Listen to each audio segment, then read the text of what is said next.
इधर महाकुंभ में मौत का तांडव मचा था। 30 परिवारों ने अपनों को खो दिया। पूरे देश में गम का माहौल था। हालांकि नम थी। लोग कुंभ के घायलों के लिए मां गंगा से प्रार्थना कर रहे थे, तो वहीं दूसरी तरफ कुछ लोग ऐसे भी थे जो इन मौत का मजाक बना रहे थे, जिन्हें लोगों की मौत की कोई परवाह नहीं थी। उनके लिए तो ये मानो मनोरंजन था। सोशल मीडिया पर कोई दिल का इमोजी डाल रहा था तो किसी को भर भर कर हंसी आ रही थी। लेकिन उनसे भी ज्यादा जिम्मेदार कुछ और लोग भी हैं जो सोशल मीडिया पर इन मौतों का मजाक बना रहे थे। पहले आप जरा इन कमेंट्स को पढ़िए और खुद इनकी बेशर्मी को समझने की कोशिश करिए। ये एक सोशल मीडिया जीवी हैं जो महाकुंभ से जुड़ी खबर पर कमेंट करते हैं, जिसमें लिखते हैं America, chat GPT, China, deep seek, India, deep डुबकी।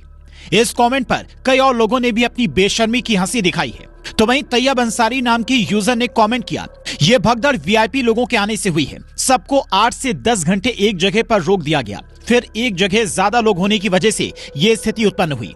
हालांकि इस कमेंट का जवाब भी दिया गया, जिसमें तैयब अंसारी से किसी और यूजर ने पूछा है कि आप ऐसे जानकारी दे रहे हैं कि क्या आप वहां पर गए थे, ज्यादा तेज ना बने। तो वहीं एक और यूजर ने तो हद ही पार कर डाली। हेवन प्रिंसेस 786 नाम की यूजर ने इंसानियत को तार तार करते हुए लिखा, कुछ गंदगी साफ हो गई। इस कमेंट के पीछे हंसी के भी कई इमोजी पोस्ट कर रखे हैं।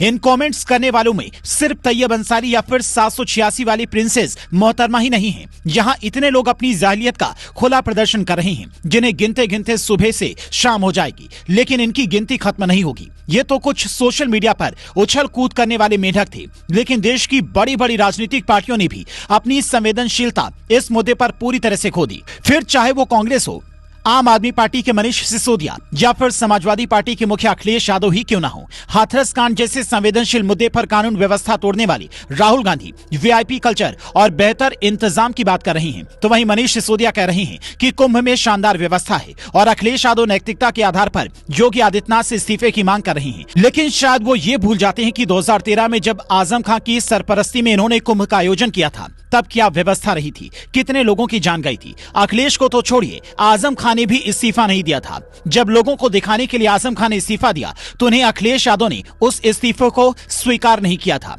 और वही अखिलेश यादव आज योगी आदित्यनाथ से इस्तीफा मांग रहे हैं और तैयारियों पर सवाल उठा रहे हैं, जबकि योगी आदित्यनाथ ने शाम होने से पहले ही न्यायिक जांच का ऐलान कर दिया। एक टीम का गठन भी कर डाला जो इस पूरे हादसे की जांच करेगी। 3 सदस्यीय कमेटी का गठन किया गया है, जिसमें रिटायर्ड जज हर्ष कुमार अध्यक्ष, रिटायर्ड आईपीएस वीके गुप्ता सदस्य, रिटायर्ड आईएएस जीके सिंह सदस्य बनाए गए हैं। ये कमेटी 1 महीने के अंदर पूरे हादसे की जांच करेगी। सिर्फ इतना ही नहीं, जब योगी आदित्यनाथ शाम के समय में मीडिया के सामने आए तो उनकी आंखों में आंसू थे। घटना दुखद है, मर्माहत करने वाला है।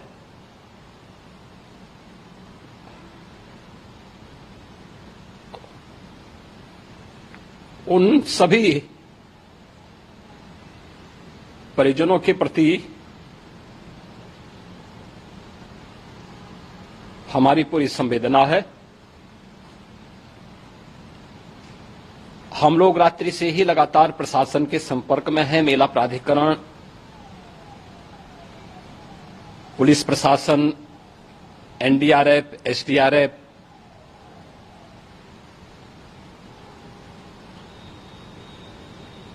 और भी अन्य जितने भी व्यवस्थाएं हो सकती थी, उन सबको वहां पर तैनात किया गया है।